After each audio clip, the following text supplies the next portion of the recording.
Hello students, कैसे हैं आप सभी। उम्मीद है आप सभी अच्छे होंगे। बच्चों, इस वीडियो में हम चैप्टर 5 यानी लॉज ऑफ मोशन से कुछ एमसीक्यूज यहाँ पर प्रैक्टिस करेंगे, डिस्कस करेंगे। ओके, तो इस वीडियो में हम बेसिकली इंक्लाइन प्लेन और फ्रिक्शन पर ही क्वेश्चंस करने वाले हैं, राइट। और मैंने बाकी सारे वीडियोस भी बनाए हुए हैं जो आपने शायद अभी चेक किए हों या ना किए हों, लेकिन अगर आप चेक करना चाहते हैं तो आप यहाँ पर जा सकते हैं। एक प्लेलिस्ट मैंने यहाँ पर मेंशन की है, एमसीक्यू फिजिक्स 11th। इस प्लेलिस्ट में आपको बाकी सारे वीडियोस भी मिल जाएंगे, उनको भी देख लीजिएगा, आपके लिए बहुत हेल्पफुल होंगी। ओके, चलिए विदाउट एनी डिले अपने फर्स्ट क्वेश्चन की तरफ मूव करते हैं। क्वेश्चन में बोला जा रहा है block A of weight 100 newton rest on a frictionless incline plane. यानी यहाँ पर एक 100 न्यूटन जिसका वेट है, ब्लॉक ए 100 न्यूटन यानी mg। अगर मैं इसका मास m मान लेता हूँ तो mg की वैल्यू यहाँ पर होगी 100 न्यूटन। एक 100 न्यूटन का ब्लॉक है जो कि यहाँ पर रखा हुआ है फ्रिक्शनलेस इंक्लाइन प्लेन पर। यानी ब्लॉक ए और सरफेस इंक्लाइन प्लेन के बीच में कोई फ्रिक्शन नहीं है। और यहाँ पर इंक्लाइन प्लेन का जो एंगल दिया है बेटा वो कितना दिया है, 30 डिग्री, राइट। यहाँ पर जो इंक्लाइन प्लेन का स्लोप है, स्लोप एंगल है, वो 30 डिग्री है। बोला जा रहा है a flexible cord attach to A passes over a frictionless pulley is connected to block B.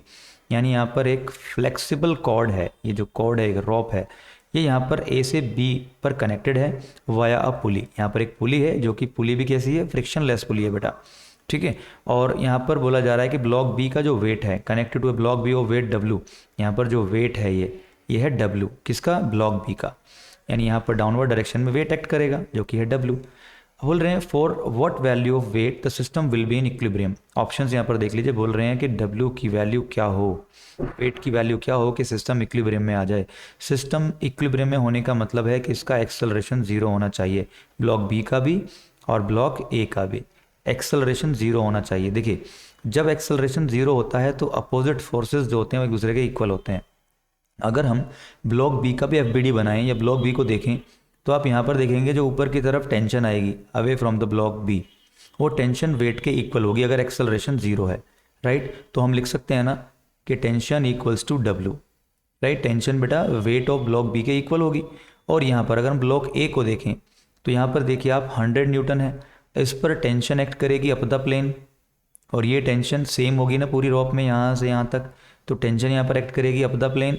और डाउन द प्लेन क्या एक्ट करेगा, देखिए यहाँ पर डाउन द प्लेन mg का साइन कंपोनेंट, यानी mg साइन 30 डिग्री। इतना तो आपको समझना होगा कि अगर हम वेट को रेक्टेंगुलर कंपोनेंट्स में स्प्लिट करें तो डाउन द प्लेन जो कंपोनेंट आता है वो आता है साइन कंपोनेंट, और परपेंडिकुलर टू द प्लेन जो आता है यानी इस तरफ वो आता है mg cos 30 डिग्री यानी cos कंपोनेंट। और अपवर्ड क्या आएगा, यानी perpendicular to the plane upward इस बॉडी पर ब्लॉक ए पर कितना फोर्स लगेगा, नॉर्मल रिएक्शन, राइट। तो यहाँ पर नॉर्मल रिएक्शन इक्वल होगा mg cos 30 डिग्री के, और टेंशन इक्वल होगी mg साइन 30 डिग्री के अगर सिस्टम इक्विलिब्रियम में है। तो हम लिख सकते हैं second equation t equals to mg sine 30 degree. Okay students, ये हो गई सेकेंड इक्वेशन। तो अगर हम दोनों को कंपेयर करें, टेंशन इक्वल होगी पूरी रॉप में, तो इसका मतलब वेट ऑफ ब्लॉक भी किसके इक्वल होना चाहिए, must be equal to mg sine 30 degree के, राइट। तभी ये सिस्टम इक्विलिब्रियम में होगा। और mg कितना दिया हुआ है बेटा, mg दिया हुआ है बेटा 100 न्यूटन, राइट। तो हम यहाँ पर mg की जगह रखेंगे 100 और साइन 30 की वैल्यू होती है 1/2। अगर इनको हम सॉल्व करें तो हमें मिलेगा ऑन सॉल्विंग 50 न्यूटन। यानी जो वेट है ब्लॉक बी का वो अगर 50 न्यूटन होगा तभी ये सिस्टम किस में आएगा, इक्विलिब्रियम में आएगा। ओके स्टूडेंट्स, अगर यहाँ पर नॉर्मल रिएक्शन पूछा जाए तो नॉर्मल रिएक्शन की वैल्यू होगी mg cos 30, राइट। यानी 100 इंटू cos 30 की वैल्यू हम रख के सॉल्व कर सकते हैं, नॉर्मल रिएक्शन भी फाइंड कर सकते हैं। तो यहाँ पर वेट क्या होगा बेटा ब्लॉक बी का, जल्दी से बताइए, 50 न्यूटन होगा, जिसके लिए सिस्टम इक्विलिब्रियम में आएगा। यहाँ पर कोई फ्रिक्शन नहीं था between the block A and incline plane, इसलिए हमने यहाँ पर फ्रिक्शन को इन्वॉल्व नहीं किया। चलिए नेक्स्ट क्वेश्चन पर चलते हैं बेटा।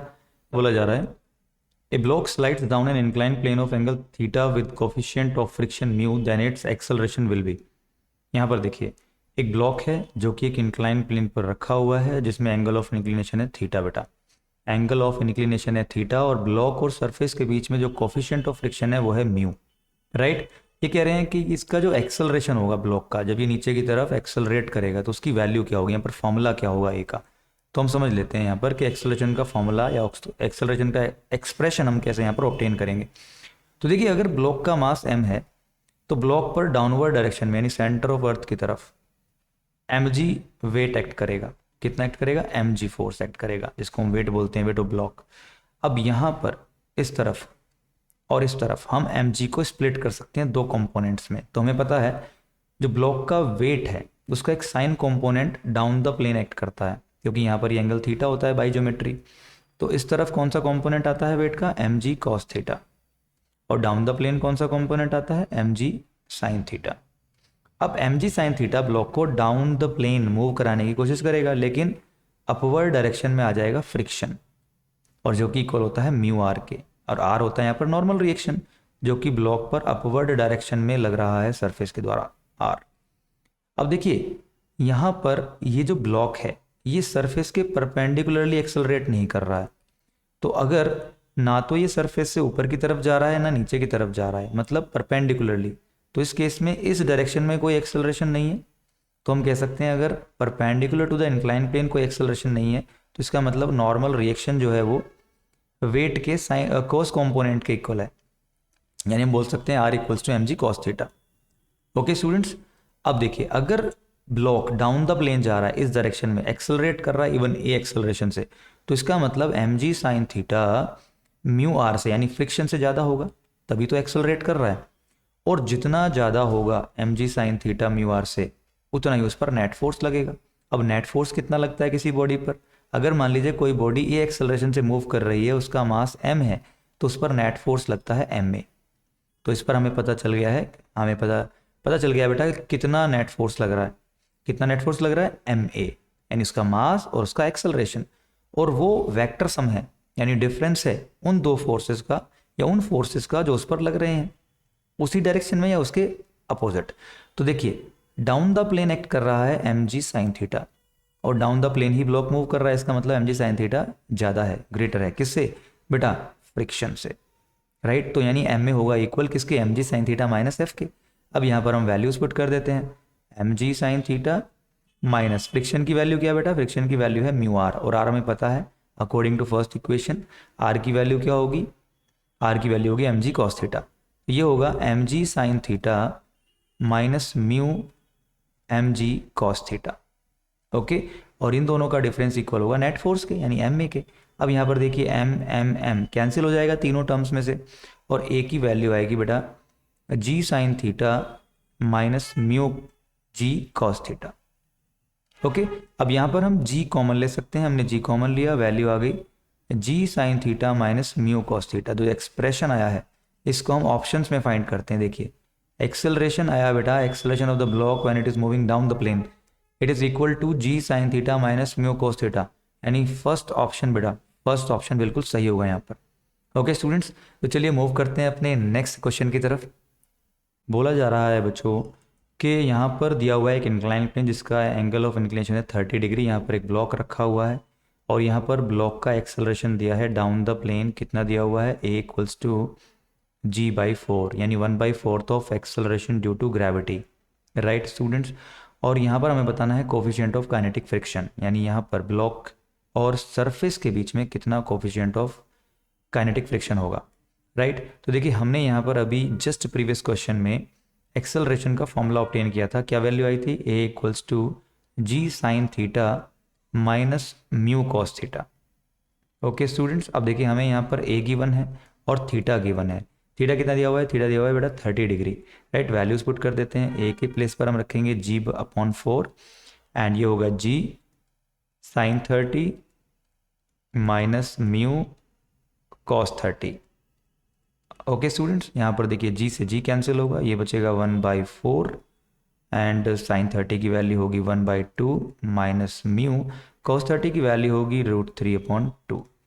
ओके स्टूडेंट्स, इसको हम कैंसिल कर देते हैं, यहाँ पर आ जाएगा 1/2, तो ये होगा 1/2 इक्वल्स टू 1 माइनस म्यू √3।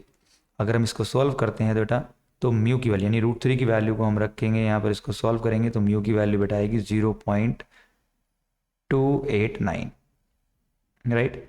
तो ऑप्शन होगा यहाँ पर ऑप्शन ए बिल्कुल सही, राइट। तो इसको आप सॉल्व जरूर कीजिएगा और वेरीफाई जरूर कीजिएगा कि क्या इसको सॉल्व करके 0.289 आया है कि नहीं आया है। चलिए मूव करते हैं नेक्स्ट क्वेश्चन की तरफ। क्वेश्चन में बोला जा रहा है, a block slides down an incline of angle 30 degree with the horizontal, starting from rest it covers 8 metre in the first 2 seconds, the coefficient of kinetic friction between the block and surfaces. बोला जा रहा है यहाँ पर बच्चों कि एक incline plane है, यानी उसका एंगल ऑफ इंक्लिनेशन है 30 डिग्री, और यहाँ पर हम एक ब्लॉक रेस्ट में रखते हैं, यानी एक रेस्ट में हमने रखा ब्लॉक सरफेस के ऊपर, और वो ब्लॉक स्लाइड करना शुरू करता है, और ये ब्लॉक 8 मीटर कवर करता है बेटा 2 सेकेंड में। 8 मीटर कवर किया है इसने 2 सेकेंड में। तो हमें यहाँ पर बताना है coefficient of kinetic friction between the block and surface. अब देखिए यहाँ पर हमें गिवन क्या है, हमें गिवन है कि एस है 8 मीटर, ये डिस्प्लेसमेंट है 8 मीटर, कितने टाइम में, टाइम है बेटा 2 सेकेंड, और हमें यहाँ पर म्यू की वैल्यू बतानी है, यानी कोफिशिएंट ऑफ काइनेटिक फ्रिक्शन की वैल्यू बतानी है। अब देखिए हमने एक फॉर्मूला पढ़ा था एक्सेलरेशन का, A equals to g sine theta minus mu cos theta. तो देखिए यहाँ पर हम म्यू की वैल्यू ऑब्टेन कर सकते हैं इस फॉर्मूले से, कर सकते हैं ना, लेकिन हमें क्या पता होना चाहिए, नॉन होना चाहिए थीटा, थीटा हमें नॉन है 30 डिग्री है, जी हमें नॉन है, जी 9.8 होता है बेटा। ए अगर हमें नॉन हो जाए, यानी ए अगर हम जान लें, तो हम यहाँ पर म्यू की वैल्यू ऑब्टेन कर सकते हैं। ठीक है, तो हम यहाँ पर देखिए सेकेंड इक्वेशन ऑफ मोशन लगाएंगे और एक्सेलरेशन की वैल्यू जानेंगे, कितना एक्सेलरेट ये कर रहा है, कितने एक्सेलरेशन से एक्सेलरेट कर रहा है ब्लॉक। तो हम यहाँ पर वैल्यू लगाते हैं, इक्वेशन लगाते हैं, s equal to u t plus half a t square. S कितना है बेटा, एस है 8, यू 0 है क्योंकि इनिशियली रेस्ट में है, यू बेटा यहाँ पर 0 है, तो फर्स्ट टर्म हो जाएगी 0 प्लस हाफ, ए कितना है बेटा, ए हमें ऑब्टेन करना है, टाइम 2 सेकेंड्स, तो 2 का स्क्वायर। यहाँ पर देखिए 2 से पावर कैंसिल हो जाएगी, ये होगा 8 इक्वल्स टू 2a, और a की वैल्यू होगी बेटा 4 मीटर पर सेकेंड स्क्वायर। इसका मतलब ये जो ब्लॉक है ये 4 मीटर पर सेकेंड स्क्वायर से डाउन द प्लेन एक्सेलरेट कर रहा है। ठीक है, ये हमने जाना यहाँ पर।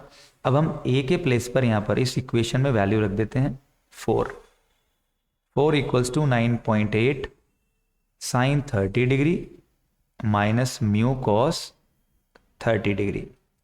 ओके स्टूडेंट्स, ये होगा 4 इक्वल्स टू 9.8 1/2 माइनस म्यू √3/2।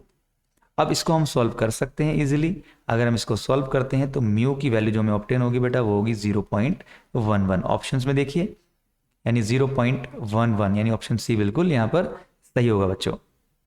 चलिए बेटा क्वेश्चन पढ़ते हैं। क्वेश्चन में बोला जा रहा है बेटा, a block is kept on a frictionless inclined surface with angle of inclination alpha. The incline is given an acceleration a to keep the block stationary, then a is equal to. Options यहाँ पर देख लीजिए। देखिए यहाँ पर block और incline plane के बीच में, इंक्लाइन प्लेन के सरफेस के बीच में कोई फ्रिक्शन नहीं है, तो अगर आप ब्लॉक को रखते हैं तो ये डाउन द प्लेन मूव कर जाएगा, क्योंकि इस ब्लॉक का जो वेट है उसका साइन कंपोनेंट उस ब्लॉक को डाउन द प्लेन मूव कराने की कोशिश कर रहा है, और अप द प्लेन फ्रिक्शन उसको रोक नहीं पा रहा है क्योंकि यहाँ पर फ्रिक्शन है नहीं। तो यहाँ पर अगर हम इंक्लाइन प्लेन को एक्सेलरेट करा दें आगे की तरफ ए एक्सेलरेशन से, तो ये ब्लॉक स्टेशनरी हो सकता है, क्योंकि उस केस में ब्लॉक पर अपोजिट डायरेक्शन में एक सूडो फोर्स एक्ट करेगा बेटा। क्या एक्ट करेगा, सूडो फोर्स, और उसी सूडो फोर्स का एक कंपोनेंट mg साइन थीटा या फिर mg साइन अल्फा जो यहाँ पर है, क्योंकि यहाँ पर एंगल ऑफ इंक्लिनेशन अल्फा है, तो mg साइन अल्फा को उसी सूडो फोर्स का एक कंपोनेंट बैलेंस करेगा। अब समझ लेते हैं कि सूडो फोर्स क्या है। अगर आपने नहीं समझा है तो समझ लेते हैं सूडो फोर्स का कॉन्सेप्ट क्या है। तो मान लेते हैं ऑब्जर्वर इस तरीके से एक फ्रेम में है, यानी एक फ्रेम ऑफ रेफरेंस में है, और ये जो फ्रेम ऑफ रेफरेंस है ये नॉन एक्सेलरेटेड है, यानी इसको हम कहेंगे इनर्शियल फ्रेम। किस में है बेटा, वो है इनर्शियल फ्रेम ऑफ रेफरेंस में, यानी ऑब्जर्वर मूव नहीं कर रहा है, और ऑब्जर्वर देखता है कि एक सरफेस पर एक ब्लॉक रखा हुआ है, एक लोअर ब्लॉक, और एक लोअर ब्लॉक के ऊपर एक अपर ब्लॉक रखा हुआ है, उसके ऊपर एक ब्लॉक रखा हुआ है। ऑब्जर्वर एक्सेलरेट नहीं कर रहा है, यानी ऑब्जर्वर किस में है, इनर्शियल फ्रेम में है।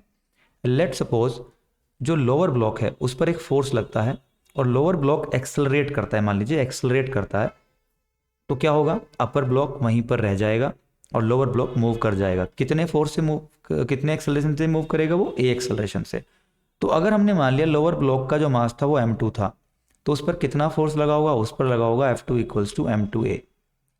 ओके स्टूडेंट्स, तो ऑब्जर्वर को साफ साफ ये दिख रहा है कि भाई लोअर ब्लॉक पर फोर्स लगा m2a और वो एक्सेलरेट किया a एक्सेलरेशन से। तो क्योंकि यहाँ पर ऑब्जर्वर सिस्टम के बाहर है, ऑब्जर्वर इनर्शियल फ्रेम में है जो कि एक्सेलरेट नहीं कर रहा है, लेकिन मान लें अगर हम ऑब्जर्वर को लेकर जाते हैं लोअर ब्लॉक के ऊपर, अब ऑब्जर्वर लोअर ब्लॉक के ऊपर बैठा है और अपर ब्लॉक को देख रहा है, अब इस कंडीशन में ऑब्जर्वर लोअर ब्लॉक के साथ मूव करेगा, लोअर ब्लॉक के साथ मूव करेगा, तो वो कौन से फ्रेम में आ गया है, वो आ गया एक्सेलरेटेड फ्रेम में, यानी अब उसका जो फ्रेम है, जो कोऑर्डिनेट्स हैं वो उसके साथ मूव कर रहे हैं, राइट। तो वो भी क्योंकि लोअर ब्लॉक के साथ मूव करता है, इसलिए अब उसको खुद मूव होता हुआ नजर नहीं आएगा, ब्लॉक जो लोअर ब्लॉक है वो मूव होता हुआ नजर नहीं आएगा, उसको लगेगा कि अपर ब्लॉक, क्या लगेगा उसको, अपर ब्लॉक पीछे की तरफ मूव किया है ए एक्सेलरेशन से, यानी वो खुद एक्सेलरेट कर रहा है एक्सेलरेशन से ऑब्जर्वर और लोअर ब्लॉक, लेकिन उसको लगेगा अपर ब्लॉक पीछे गया है ए एक्सेलरेशन से, और ऑब्जर्वर को क्या लगेगा कि अपर ब्लॉक पर कितना फोर्स लगा, अपर ब्लॉक का मास यानी m इंटू उसका एक्सेलरेशन यानी ma, राइट। इसी फोर्स को हम कहते हैं सूडो फोर्स। तो अगर ऑब्जर्वर एक्सेलरेटेड फ्रेम में है यानी नॉन इनर्शियल फ्रेम में है, तो उसको ब्लॉक पर सूडो फोर्स लगता हुआ यानी एक्ट होता हुआ नजर आएगा। अब हम सेम प्रॉब्लम में चलते हैं। यहाँ पर देखिए, यहाँ पर इंक्लाइन प्लेन आगे की तरफ, यानी आप देखिए यहाँ पर राइट की तरफ मूव कर रहा है ए एक्सेलरेशन से, तो अगर ऑब्जर्वर इंक्लाइन प्लेन पर ही बैठा ब्लॉक को देख रहा है, तो ऑब्जर्वर कौन कौन से फोर्स लगते हुए नजर आएंगे ब्लॉक पर। एक तो ऑब्जर्वर को दिखेगा mg, यानी उसका वेट जो कि ग्रेविटी के कारण होगा towards the centre of gravity, यानी towards the centre of earth, right. और एक फोर्स उसको लगेगा बैकवर्ड डायरेक्शन में लगता हुआ नजर आएगा, जिसको हम कहते हैं सूडो फोर्स यानी ma, राइट। और एक होगा ब्लॉक पर नॉर्मल रिएक्शन, राइट। अब ऑब्जर्वर वहीं पर है। अब अगर ऑब्जर्वर जो कि इंक्लाइन प्लेन पर ही है, उसको ब्लॉक मूव होता हुआ नजर नहीं आ रहा है, तो इसका मतलब ब्लॉक इंक्लाइन प्लेन के रिस्पेक्ट में स्टेशनरी है, रेस्ट में आ गया है। क्यों रेस्ट में आ गया है, क्योंकि यहाँ पर अपोजिट फोर्सेज एक दूसरे को बैलेंस करेंगे। अब वो कौन कौन से फोर्सेज हैं जो एक दूसरे को बैलेंस कर रहे हैं, हम यहाँ पर समझ लेते हैं। अगर हम यहाँ पर ये कोऑर्डिनेट सिस्टम ले लें, इंक्लाइन प्लेन के परपेंडिकुलर और एक इंक्लाइन प्लेन के अलोंग, ये हमने कोऑर्डिनेट सिस्टम लिया है, तो ऑब्जर्वर mg को और ma को स्प्लिट करेगा, यानी इसके कंपोनेंट में। तो एक कंपोनेंट डाउन द प्लेन आएगा mg का, ये होगा mg साइन अल्फा, यानी साइन कंपोनेंट। एक इसका कंपोनेंट आएगा perpendicular to the plane downward, यानी कितना होगा mg कॉस अल्फा, और एक ये हो गया ये, राइट, और एक हो गया ये बेटा। अब यहां पर देखो, ऑब्जर्वर ma को भी स्प्लिट करेगा, क्योंकि ma अभी किसी के अपोजिट में नहीं आ रहा है, तो ये एंगल क्या होगा, ये एंगल होगा बेटा अल्फा, जैसे कि ये एंगल अल्फा होता है बाई ज्योमेट्री, आप पहले भी स्प्लिट कर चुके हैं, तो यहाँ पर ये एंगल भी बाई ज्योमेट्री अल्फा ही होगा, राइट। तो इधर ma का कौन सा कॉम्पोनेंट आएगा, इधर ma का आएगा बेटा cos component, ma cos alpha. अब ये जो कॉस अल्फा है, ma कॉस अल्फा है बेटा, यही mg साइन अल्फा को जो डाउन द प्लेन एक्ट कर रहा है इसको बैलेंस करेगा।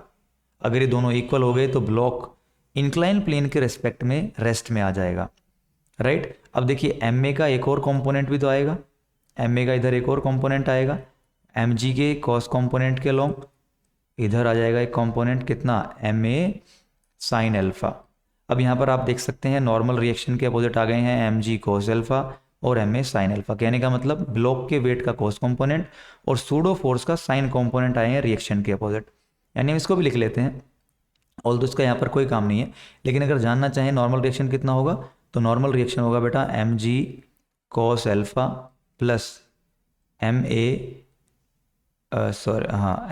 साइन अल्फा, राइट, यानी वेट का कॉस कंपोनेंट और सूडो फोर्स का साइन कंपोनेंट के सम के बराबर होगा रिएक्शन।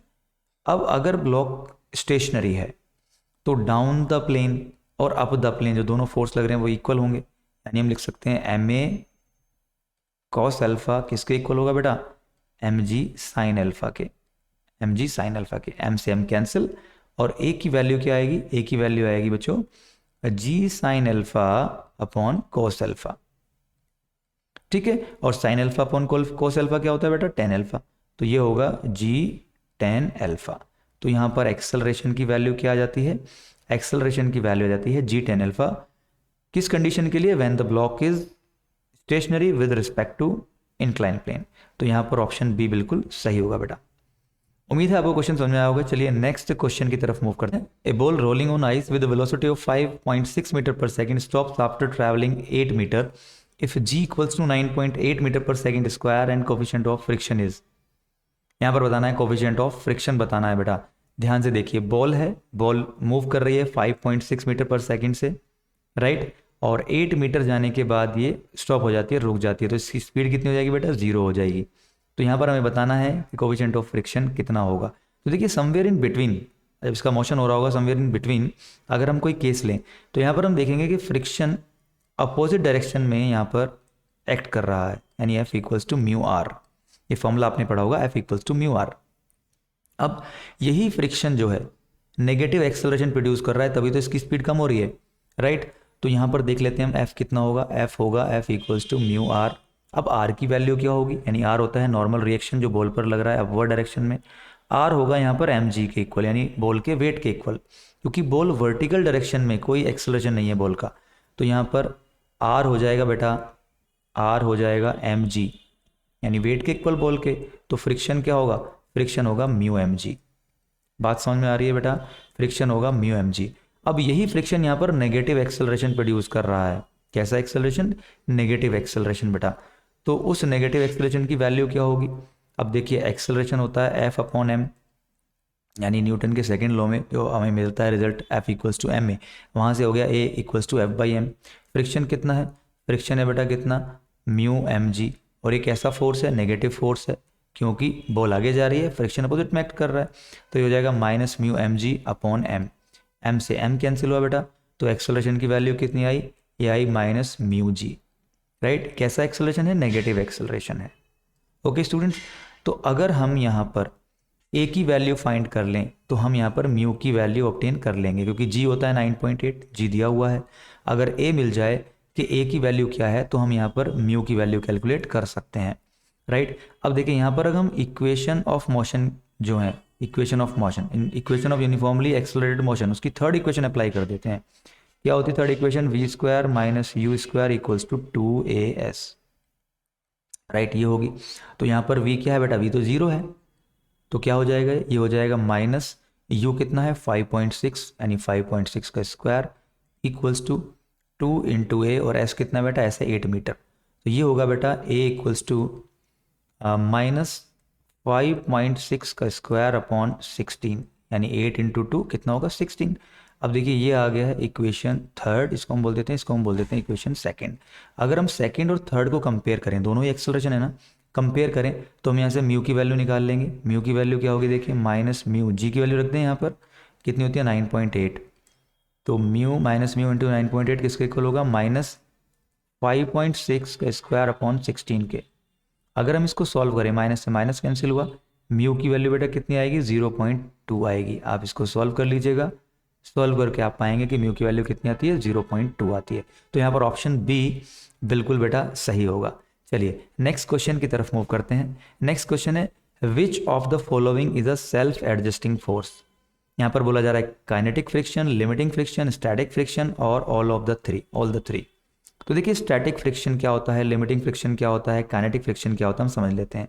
मान लीजिए एक ब्लॉक है, वो सरफेस पर रखा हुआ है, हमने उस पर फोर्स लगाया बेटा, अप्लाइड फोर्स।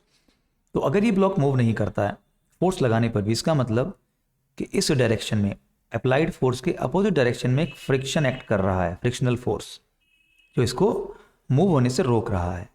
तो अगर आपने यहाँ पर 2 न्यूटन लगाया और ब्लॉक मूव नहीं किया, तो इसका मतलब एफ भी कितना आ गया होगा, 2 न्यूटन आ गया होगा। आपने फिर इस पर 4 न्यूटन लगाया, अभी भी मूव नहीं कर रहा है, इसका मतलब फ्रिक्शन कितना लग रहा होगा, 4 न्यूटन लग रहा होगा, यानी फ्रिक्शन की वैल्यू बढ़ गई होगी, जिसको रोक रहा है, अपोजिंग फोर्स जो है वो रोक रहा है। आपने 6 न्यूटन लगाया, अगर अभी भी मूव नहीं कर रहा है, इसका मतलब फ्रिक्शन अब कितना हो गया होगा, 6 न्यूटन हो गया होगा। तो जब तक ब्लॉक मूव नहीं करता है, जितना हम फोर्स अप्लाई करते हैं उतना ही फ्रिक्शन एक्ट करता है, जिसको हम कहते हैं स्टैटिक फ्रिक्शन। इसको हमने स्टैटिक फ्रिक्शन क्यों बोला बेटा, इसलिए बोला क्योंकि अभी भी ब्लॉक स्टैटिक है, रेस्ट में है। तो स्टैटिक फ्रिक्शन जो होता है वो सेल्फ एडजस्टिंग होता है, वो अपने आप को एडजस्ट करता है, यानी जितना हमने अप्लाई किया वो उतना ही एक्ट करता है।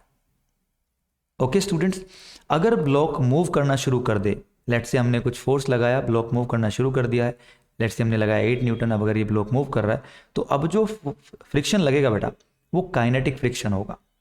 ओके स्टूडेंट्स, और उसकी वैल्यू फिक्स होती है, उसकी वैल्यू कांस्टेंट होती है। ओके, वो भी किन्हीं चीज़ों पर डिपेंड करता है, लेकिन जो जिन चीज़ों पर भी डिपेंड कर रहा है अगर वो चेंज नहीं हो रही है तो फिर काइनेटिक फ्रिक्शन की वैल्यू कांस्टेंट हो जाती है। हम ग्राफ में भी पढ़ते हैं, ग्राफ में हम देखते हैं जैसे कि हमने एफ ए अप्लाई किया, यानी अप्लाइड फोर्स लगाया, तो फोर्स ऑफ फ्रिक्शन बढ़ता है, यानी ओ से लेकर ए तक आप देखिए ये स्टैटिक फ्रिक्शन है, ये अपने आप को एडजस्ट करता है। और इसकी जो मैक्सिमम वैल्यू होती है स्टैटिक फ्रिक्शन की, उसको हम बोलते हैं लिमिटिंग फ्रिक्शन, यानी मैक्सिमम कितना हो सकता है। ओके स्टूडेंट्स, लिमिटिंग फ्रिक्शन वो फ्रिक्शन की वैल्यू होती है जब ऑब्जेक्ट जस्ट मूव होने की कगार पर होता है, on the verge of moving होता है, और उसके बाद अगर मूव कर जाता है तो लिमिटिंग फ्रिक्शन से फ्रिक्शन थोड़ा कम हो जाता है, जिसको हम कहते हैं kinetic friction. So kinetic friction limiting friction से थोड़ा सा कम होता है लेकिन कांस्टेंट होता है, और स्टैटिक फ्रिक्शन सेल्फ एडजस्टिंग होता है। तो यहाँ पर ऑप्शन क्या होगा बेटा, यहाँ पर ऑप्शन होगा सी, यानी स्टैटिक फ्रिक्शन। ओके स्टूडेंट्स, चलिए मूव करते हैं नेक्स्ट क्वेश्चन की तरफ। Angle of repose for a rough incline plane is 60 degree, the coefficient of friction is, options यहाँ पर देख लीजिए। हमें इस क्वेश्चन में एंगल ऑफ रिपोज दिया हुआ है, कितना दिया हुआ है 60 डिग्री बेटा, और हमसे पूछा है कोफिशिएंट ऑफ फ्रिक्शन क्या होगा। तो देखिए सबसे पहले हम समझ लेते हैं एंगल ऑफ रिपोज क्या है। मान लीजिए एक प्लेन पर एक ब्लॉक रखा हुआ है और हम इस प्लेन को थोड़ा सा उठाने की कोशिश करते हैं वन एंड से, यानी हम इसको इंक्लाइन करने की कोशिश कर रहे हैं। तो हमने इसको थोड़ा इसका उठाया, हमने देखा अभी भी ब्लॉक मूव नहीं करता है डाउनवर्ड। डाउनवर्ड क्यों मूव करेगा, हमने पहले भी पढ़ा है, इसके वेट का एक साइन कंपोनेंट इस ब्लॉक को डाउनवर्ड डायरेक्शन में मूव कराएगा, लेकिन क्योंकि यहाँ पर फ्रिक्शन आ जाता है इसलिए ब्लॉक मूव नहीं करता। अब जैसे जैसे आप एंगल ऑफ इंक्लिनेशन बढ़ाएंगे, थीटा की वैल्यू बढ़ाएंगे, साइन थीटा की वैल्यू बढ़ने लगेगी और एम जी साइन थीटा की वैल्यू बढ़ने लगेगी। अगर ये एफ से ज़्यादा हो गया तो ये एक्सेलरेट कर जाएगा डाउनवर्ड डायरेक्शन में, राइट। लेकिन एक्सेलरेट करने से पहले एक एम जी साइन थीटा की वैल्यू वो भी होगी जिसमें कि जस्ट ये मूव करने वाला होगा, और वही थीटा की वैल्यू क्या कहलाती है, एंगल ऑफ रिपोज। मान लीजिए हम इसको और थोड़ा सा इंक्लाइन करते हैं, थोड़ा सा और करते हैं, तो इस समय मान लीजिए एंगल कितना है, थीटा है, और यहाँ पर जस्ट ये मूव ही करने वाला है। तो यहाँ पर जो एंगल थीटा है बेटा, इसको हम बोलेंगे एंगल ऑफ रिपोज। जनरली हम इसको अल्फा से भी डिनोट कर देते हैं। तो अब जो इस पर नीचे की तरफ फोर्स लगेगा बेटा, एम जी साइन अल्फा, ठीक है, ये जो है इसको डाउन द प्लेन मूव कराने की कोशिश कर रहा होगा, जस्ट मूव करने वाला हो, क्योंकि एम जी साइन अल्फा की वैल्यू बढ़ गई है। अल्फा बढ़ाने से एम जी साइन अल्फा की वैल्यू बढ़ गई है। तो यहाँ पर बेटा जो एंगल ऑफ रिपोज है वो क्या है, अल्फा है। और अब द प्लेन कितना एक्ट कर रहा है बेटा, अब द प्लेन एक्ट कर रहा है म्यू आर। आर कितना होगा यहाँ पर, आर आपने पढ़ा हुआ है, आर किसके इक्वल होता है, एम जी कॉस अल्फा के इक्वल, ठीक है। अगर हम ये मान लेते हैं कि डाउन द प्लेन एक्सेलरेट नहीं कर रहा है लेकिन जस्ट मूव करने वाला है, तो उस केस में m g sine alpha mu R के इक्वल होगा और R m g cos alpha के इक्वल होगा। तो हम लिख सकते हैं R equals to m g cos alpha and m g and mu R m g sine alpha equals to mu R, और आर आप जानते हैं क्या है, हम लिख लेते हैं m g sine alpha equals to mu m g cos alpha. M से एम कैंसिल हुआ बेटा, और यहाँ पर देखिए क्या वैल्यू आती है, यहाँ पर एम से एम, जी से जी कैंसिल हुआ, तो म्यू की वैल्यू क्या आ गई बेटा, म्यू की वैल्यू आ गई sine alpha upon cos alpha. ठीक है बच्चों, क्या वैल्यू आ जाएगी, sine alpha upon cos alpha, जिसको हम कहेंगे टेन अल्फा। ठीक है बच्चों, उम्मीद है आपको समझ में आया होगा। कोफिशिएंट ऑफ फ्रिक्शन और एंगल ऑफ रिपोज में क्या रिलेशन है। तो यहाँ पर म्यू इक्वल्स टू क्या हो जाएगा बेटा, म्यू इक्वल्स टू हो जाएगा टेन 60 डिग्री, क्योंकि यहाँ पर एंगल ऑफ रिपोज कितना दिया हुआ है, 60 डिग्री बेटा। तो यहाँ पर बेटा ऑप्शन क्या होगा, सही ऑप्शन होगा √3, क्योंकि टेन 60 डिग्री की वैल्यू क्या होती है, √3 होती है। यहाँ पर आप एंगल ऑफ रिपोज की डेफिनेशन भी नोट कर सकते हैं। Angle of repose is the minimum angle that an inclined plane makes with the horizontal when a body placed on it just begin to slide down। वो angle जिसमें body just slide down होना शुरू कर दे, या फिर ये कह दो कि जस्ट मूव होने की कगार पर हो, तो उस एंगल को हम बोलते हैं एंगल ऑफ स्लाइडिंग या फिर एंगल ऑफ रिपोज। चलिए नेक्स्ट क्वेश्चन की तरफ मूव करते हैं बेटा। देखिए बेटा क्वेश्चन में क्या बोला जा रहा है, block is gently placed at the top of an incline plane 6.4 metre long, यानी यहाँ पर इंक्लाइन प्लेन की जो लेंथ है बेटा वो कितनी है, 6.4 मीटर। आगे बोल रहे हैं the plane makes an angle 30 degree with the horizontal, यानी एंगल ऑफ इंक्लिनेशन है बेटा 30 डिग्री। बोला जा रहा है the time taken by the block to slide down to the bottom of the plane is, यानी कितने टाइम में ये जो ब्लॉक है वो स्लाइड डाउन हो जाएगा, कंप्लीटली नीचे पहुंच जाएगा, कितने टाइम में वो बॉटम पर पहुंच जाएगा, ये हमें यहाँ पर बताना है। टाइम बेटा हमें यहाँ पर बताना है। क्या क्या गिवन है, हमें यहाँ पर s की वैल्यू गिवन है, s कितना है बेटा 6.4 मीटर। स्टूडेंट्स s कितना दिया हुआ है यहाँ पर 6.4 मीटर, यानी जो टोटल डिस्प्लेसमेंट है वो 6.4 मीटर दिया हुआ है। थीटा कितना दिया हुआ है बेटा, थीटा दिया हुआ है हमें 30 डिग्री। म्यू की वैल्यू कितनी है, म्यू की वैल्यू है 0.2, यानी ब्लॉक और सरफेस के बीच में यहाँ पर कितना कोफिशिएंट ऑफ फ्रिक्शन है 0.2। जी की वैल्यू हमें यूज करनी है यहाँ पर 10 मीटर पर सेकेंड स्क्वायर, राइट। तो हमें बताना है कितने टाइम में ये डाउन द प्लेन यानी बॉटम पर पहुंच जाएगा। तो हम यहाँ पर लगाएंगे बेटा second equation of motion, second equation of uniformly accelerated motion. तो यहाँ पर होगा s equals to u t plus half a t square. अब इस इक्वेशन को लगाने के लिए हमें एक तो इनिशियल वेलोसिटी पता होनी चाहिए, टाइम पता होना चाहिए। टाइम तो हमें निकालना ही है। तो यहाँ पर देखिए हमें s पता है, s कितना है बेटा, s दिया हुआ है 6.4 मीटर। टाइम हमें निकालना है, u की वैल्यू है बेटा 0। ए एक्सेलरेशन हमें मिल जाए तो हम टाइम की वैल्यू निकाल सकते हैं। तो यहाँ पर हमने रखा s की वैल्यू कितनी है 6.4, u की वैल्यू 0 है, यानी पहले उसको हमने रेस्ट में रखा था यहाँ पर।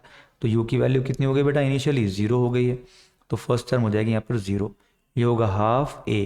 टाइम कितना है बेटा, टाइम हमें नहीं पता है तो हम इसको लिख देंगे टी स्क्वायर। अब देखिए ये वैल्यू आ गई a t square equals to twice of 6.4। Okay students, twice of 6.4 बेटा। अब अगर हमें यहाँ पर देखिए 2 इंटू 6.4, अगर हमें यहाँ पर एक्सेलरेशन की वैल्यू पता लग जाए तो हम टाइम निकाल सकते हैं। कैसे निकाल सकते हैं, टाइम होगा under root 2 into 6.4 upon acceleration, under root 2 into 6.4 upon acceleration. और इंक्लाइन प्लेन पर एक्सेलरेशन का फॉर्मूला हमने पढ़ा है, क्या होता है, a equals to g into sine theta minus mu cos theta, right. अब यहाँ पर भी देखिए जी की वैल्यू में पता है कितनी है 10 है, साइन थीटा मतलब 30 डिग्री, कितना आ जाएगा हाफ हो जाएगा, साइन 30 डिग्री की वैल्यू हाफ होती है, माइनस म्यू 0.2 और कॉस 30 डिग्री की वैल्यू कितनी होती है बेटा √3/2।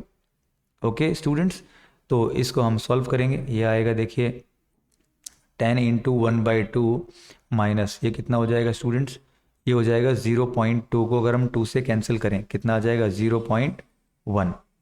ओके, ये हो जाएगा 0.1, यानी 0.1 इंटू √3, राइट। 10 की मल्टीप्लाई अंदर कर देते हैं, हो जाएगा 5 माइनस और ये होगा √3, यानी 0.1 की मल्टीप्लाई 10 से होगी तो कितना आ जाएगा 1 आ जाएगा। तो ये होगा 5 माइनस √3, ए की वैल्यू आ गई। अगर आप यहाँ पर इस अंडर रूट में 2 इंटू 6.4 अपॉन ए की वैल्यू रख देते हैं, कितनी वैल्यू आई बेटा ए की 5 माइनस √3, यानी 5 माइनस √3, और इसको सॉल्व करते हैं। इसको सॉल्व करने के बाद आपकी वैल्यू कितनी आएगी 1.98। देखिए यहाँ पर मैं सॉल्यूशन नहीं दे रहा हूँ, लेकिन पूरा हम कर रहे हैं किस तरीके से करना है। तो आप इसको जरूर सॉल्व कीजिएगा मैथमेटिकली, और इसकी वैल्यू आप कैलकुलेट करेंगे तो 1.98 सेकेंड आएगी। इसका मतलब ये ब्लॉक बॉटम पर पहुंच जाएगा 1.98 सेकेंड में। उम्मीद है क्वेश्चन समझ में आएगा बेटा। चलते हैं नेक्स्ट क्वेश्चन की तरफ। नेक्स्ट क्वेश्चन देखिए, क्वेश्चन में बोला जा रहा है the force acting on a particle of mass m is indicated by the force time graph shown in figure. The change in momentum of the particle over the time interval 0 to 8 second is। यहाँ पर हमें question में एक graph दिया हुआ है force और time के बीच में।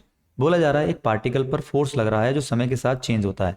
जैसे यहाँ पर आप देख लीजिए 0 से 2 सेकेंड तक फोर्स बढ़ता है, 0 से 6 पहुँच जाता है, फिर 2 पर जाता है, ये दोबारा कितना हो जाता है -3 हो जाता है, यानी -3, -3 न्यूटन। इसका मतलब फोर्स की डायरेक्शन बदल गई है, राइट। उसके बाद फिर 2 सेकेंड तक -3 न्यूटन ही लगता है। फिर उसके बाद 4 से लेकर 8 सेकेंड तक फोर्स की वैल्यू रहती है +3 न्यूटन। तो हमें बताना है कि उस पार्टिकल के मोमेंटम में कितना चेंज आया है। ऑप्शंस यहाँ पर देख लीजिए। अगर हमसे चेंज इन मोमेंटम पूछा जाए तो इसका मतलब क्या है, हमसे इम्पल्स पूछा जा रहा है, क्योंकि इम्पल्स क्या होता है बेटा, इम्पल्स होता है चेंज इन मोमेंटम। तो चाहे क्वेश्चन में इम्पल्स पूछा हो कि कितना इम्पल्स इम्पार्ट हुआ है, या पूछा हो कितना चेंज इन मोमेंटम हुआ है, हमें क्या करना होता है, हमें फोर्स टाइम ग्राफ का एरिया निकालना होता है, एरिया अंडर द कर्व। जब हम एरिया निकालेंगे तो यहाँ पर आप देखेंगे 0 से लेकर 2 तक एक ट्रायंगल बन रहा है, और 2 से लेकर 4 सेकेंड तक एक रेक्टेंगल बन रहा है, या फिर हम कह सकते हैं अगर स्क्वायर है तो स्क्वायर बनेगा, यहाँ पर रेक्टेंगल बन रहा है। फिर आप देखें 4 से लेकर 8 तक फिर एक रेक्टेंगल बन रहा है। तो हमें इनके एरिया निकालने हैं। मान लीजिए इसका एरिया A1 हो गया है, इसका एरिया A2 हो गया है, इसका एरिया A3 हो गया है। तो अगर सभी एरियाज फर्स्ट क्वाड्रेंट में हैं, ध्यान सुनिएगा, अगर सभी एरियाज फर्स्ट क्वाड्रेंट में हैं तो उन सबको हम ऐड कर देते हैं। अगर कोई एरिया हमारा फोर्थ क्वाड्रेंट में आ रहा है, राइट, तो उसको हम सब्ट्रैक्ट करेंगे बाकी एरियाज से। तो यहाँ पर हम देखिए, अगर हमें चेंज इन मोमेंटम निकालना है डेल्टा पी, या फिर हमें क्या निकालना है बेटा, इम्पल्स निकालना है, इम्पल्स, तो हम क्या निकालेंगे, यहाँ पर एरिया निकालेंगे। ठीक है, तो हम क्या करेंगे, area A1 plus area A3 और एरिया A2 को हम सब्ट्रैक्ट कर देंगे, क्योंकि इस टाइम पर जब एरिया A2 है, इस टाइम पर देखिए फोर्स नेगेटिव रहा, राइट।